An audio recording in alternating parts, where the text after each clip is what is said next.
This is a review for the Sony DAV TZ130 5.1 home theater in a box.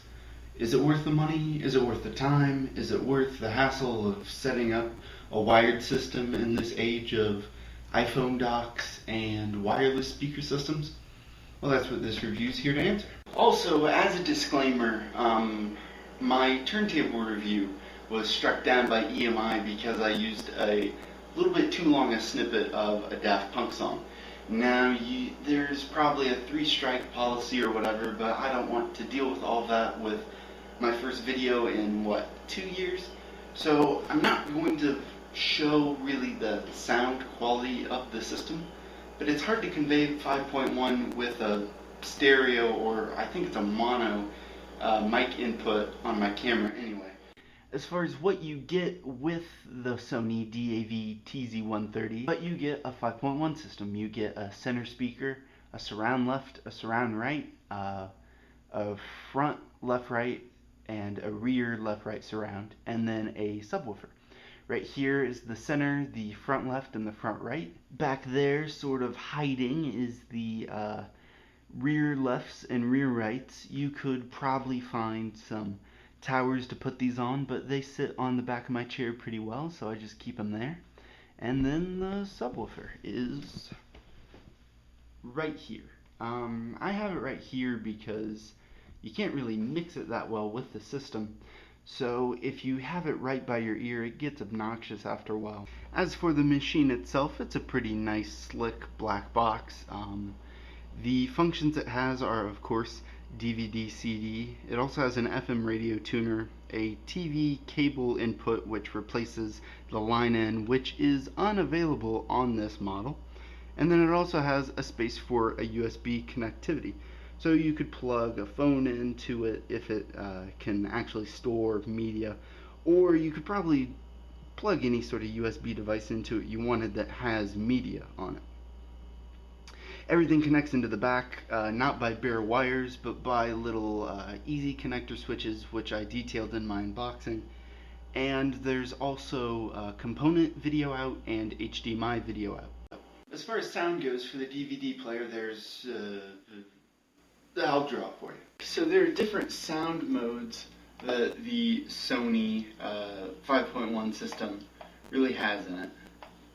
And they all basically have to do with how the sound is transmitted through the 5 satellite speakers and the subwoofer. This is the basic model of how I have it set up. So if you click standard, it acts like a standard 5.1. Really loud main channel, and then really subtle satellite speakers. And then the overwhelming subwoofer. Dolby is not really anything different, it's just a different way of encoding sound. You get the same output levels, but you basically get the voice through the main sound, through the main line, and then sound effects through the satellite speakers, and you get sub-sounds through the subwoofer. Then there are 2 more settings, 2-channel stereo and multi. 2-channel stereo acts like it says. You get, the front line basically becomes like a soundbar. Equal parts from the main speaker and the left and right surrounds, and then you also get a subwoofer. And then multi takes a stereo signal and routes it to all 5 satellite speakers and keeps the subwoofer the same. This means that if you're sitting right here, you'll get a louder sound than here, which is most effective for the line-in and then also listening to music through the USB. We're in USB mode, showing the general kind of feel of the menus. As far as accessing MP3s, everything is kind of just thrown in there, arranged by artist, but otherwise no real discernible categories. Loading pictures is slow and sloppy, but you can also look at pictures and video as long as it's on the USB device. As far as setup menus, you can do general setup and video setup. However, probably due to the price point, Sony has locked out the audio setup, where you can arrange individual speakers, and also preferences, where you can click one button and get to several different setups.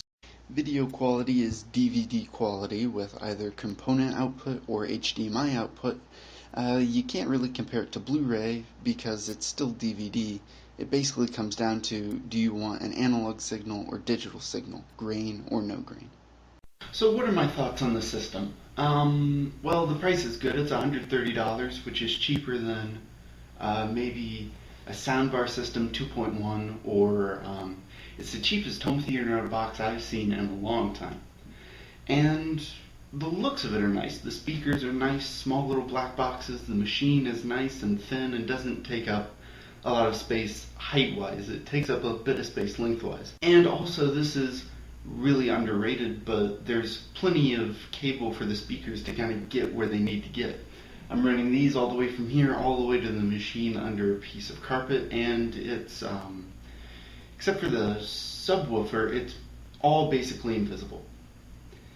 Downsides of the system, the biggest one is from where I'm sitting, it doesn't generate a lot of sound. It only goes up to 33, and to get a decent audible level, you have to turn it up to 25, 26, 27.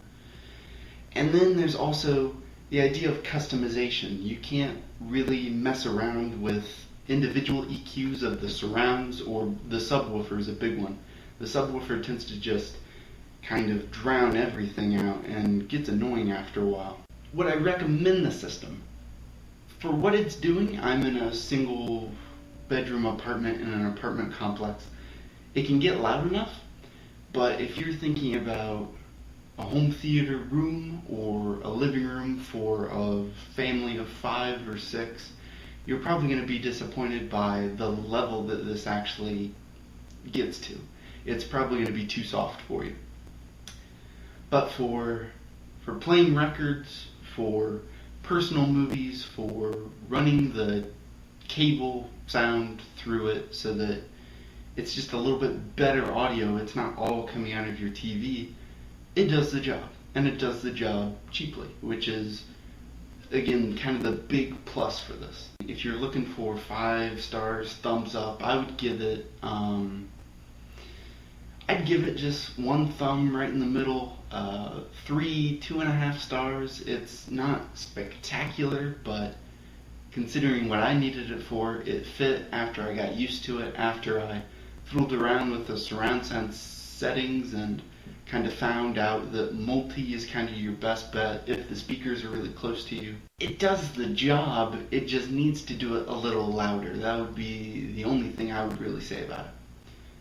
And that's the review. Check out some of the other reviews I have on my channel. I've got a guitar review and a turntable review.